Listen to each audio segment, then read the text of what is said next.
আজি ইয়ালৈ মানে ইনভাইট কৰাৰ কাৰণে সকলোকে মই অশেষ ধন্যবাদ জ্ঞাপন কৰিছোঁ। আৰু মোক কষ্ট মানে ৰিজাল্টৰ কষ্টটো হ'বই লাগিব, কাৰণ ভাল ৰিজাল্ট কৰিবলৈ হ'লে অলপ কষ্ট কৰিবই লাগিব। সেইটো কষ্ট কৰিলেহে ফলটো পোৱা যাব। মানে মই অকলে কষ্ট কৰা নাই, লগত মোৰ মাও আছে, মাও কষ্ট কৰিছে। মই যিমান ৰাতিলৈকে পঢ়িছোঁ, মাৰ তাত মানে মোৰ লগতে ভাল পাই আছিলে, মোৰ লগত বহিছে, মানে মোৰ হেল্প কৰিছে। ইয়াত অকল মোৰ হাত নাই, মোৰ মা দেউতাৰো আছে।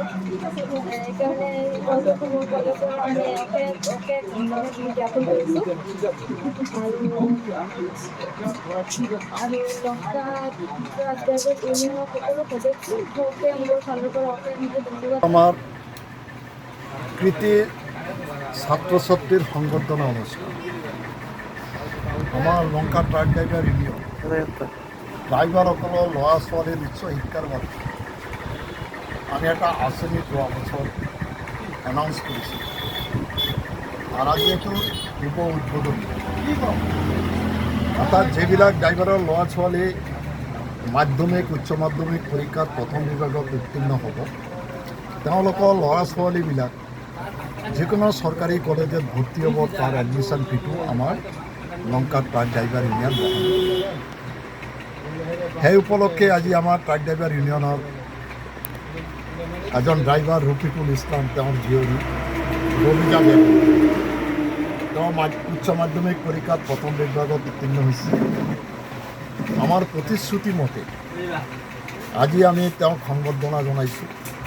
কিন্তু আমি লংকা ট্ৰাক ড্ৰাইভাৰ ইউনিয়ন নহয়, আমাৰ লগত আমাৰ অল আসাম মটৰ শ্ৰমিক ফেডাৰেশ্যন এই সংবৰ্ধনা অনুষ্ঠানত অংশগ্ৰহণ কৰিছে। লগতে আমাৰ হোজাই জিলা শ্ৰম বিষয়া বাইদেউ তেওঁ অংশগ্ৰহণ কৰিছে। আজি আমি সদৌ অসম মটৰ শ্ৰমিক ফেডাৰেশ্যন তৰফৰ পৰা আৰু লংকা ট্ৰাক ড্ৰাইভাৰ ইউনিয়নৰ পৰা এই ছোৱালীজনী দীৰ্ঘায়ু কামনা কৰিছোঁ।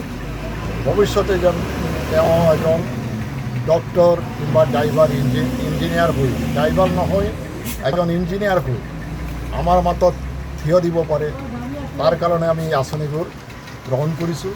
আৰু ভৱিষ্যতে আশা ৰাখিছোঁ এই